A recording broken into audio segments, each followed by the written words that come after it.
ಏನ್ ತಡ ಆಗುತ್ತೆ? ಏನೇನ್ ಮನೆ ಕೆಲಸ ಮಾಡ್ತಾರಾ? ಸಿಇಒ ಆಗ್ಲಿ, DC ಆಗ್ಲಿ, ಇನ್ನೊಬ್ರಾಗ್ಲಿ ಇವೆಲ್ಲ ಆಗೋದಿಲ್ಲ ನೋಡಿ. ಹೇಳಿದೀನಿ ನಮ್ಗೆ ಏನಾದ್ರೂ ಈ ತರದ್ದೆಲ್ಲ ಕಂಡ್ರೆ government will view this very seriously.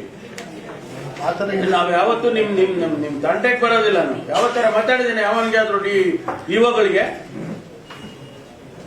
As a district minister have I spoken to any EO? ನಿಮ್ ಕೆಲಸ ನೀವು ಮಾಡ್ಕೊಂಡು ತಹಸೀಲ್ದಾರರು ಇಒಗಳು ಕೆಲಸ ಮಾಡ್ಕೊಳ್ರಿ ಅಂತ ಹೇಳಿದ್ರೆ ಹುಡುಗಾಟ ಆಡ್ತೀರಾ? ಒಂದ್ ದಿವಸ ಅವನ ತಹಸೀಲ್ದಾರರು ಬಂದು ಇಲ್ಲೇ ನಾನು ತುಮಕೂರು ತಾಲೂಕಲ್ಲಿ ಏನ್ ಮಾಡ್ಬೇಕು ಏನ್ ಕೇಳಿದ್ದೇನೆ.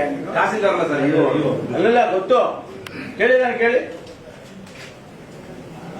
ನಿಮ್ ಕ್ಷೇತ್ರ, ನಾನು ಅಲ್ಲೇ ಜೀವನ ಮಾಡೋದು. ಅಲ್ರಿ ಆ ಹೆಗೆರೆ ಊರಲ್ಲಿ ಒಂದು ಆ ಚರಂಡಿ ಒಳಗೆ ಚರಂಡಿ ಪ್ರಪೋಸ್ ಮಾಡ್ಲಿಲ್ಲ ಇಲ್ಲಿ ತನಕ. ಆಮೇಲೆ ಕಸ ತೆಗಿಯೋದಿಲ್ಲ ಅಲ್ಲಿ ನೋಡಿದ್ದೀರಾ ನೀವು? ಮೇನ್ ರೋಡ್ ಅಲ್ಲಿ ಇದನ್ನ ತಗೊಂಬಂದು ಎಲ್ಲ ತಗೊಂಬಂದು ರಸ್ತೆಗೆ ಸುರಿತಾರೆ. PDO ನಿಮ್ಮಲ್ಲಿ ಇರೋನು ಮತ್ತೆ ಕೆಲಸ ಮಾಡ್ತಾರೇನ್ರಿ ಅವರೆಲ್ಲ? ನಾನು ಫೋಟೋ ಹಾಕೋಣ ಅನ್ಕೊಂಡಿದ್ದೆ, ನಿಮ್ಮ ಸ್ಟೇಟಸ್ ಹಾಕಿದ್ದೇನೆ ಒಂದು 2 ಸಲ.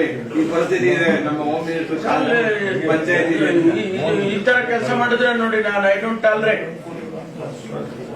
EC CEO ಇಬ್ರು ಒಟ್ಟಾಗಿ ಕೆಲಸ ಮಾಡಬೇಕು. ಆಮೇಲೆ ನೀವು ಕೂಡ ಅವ್ರಿಗೆ ಕೋಆಪರೇಟ್ ಮಾಡ್ಬೇಕು. ನೀವೇನಾರ ಮಾಡ್ಲಿಲ್ಲ ಅಂತಂದ್ರೆ ನಾನು ಸುಮ್ಮನೆ ಇರೋದಿಲ್ಲ ನೋಡಿ. ಹೇಳಿದ್ದೀನಿ we have a commitment to people. ಐಸೆ ನಿಮ್ಗೇನಿದೆ? ನಿಮ್ಗೇನ್ ಕಮಿಟ್ಮೆಂಟ್ ಇದ್ದಂಗಿಲ್ಲ. ಅಲ್ಲಿ PDO ಸರಿ ಇಲ್ಲ ಸರ್. ನಿಮ್ ಹೆಗ್ಗೇರಲ್ಲಿ ಒಬ್ಬರನ್ನ ಸಸ್ಪೆಂಡ್ ಯಾರು PDO ಅಸಾಧ್ಯ.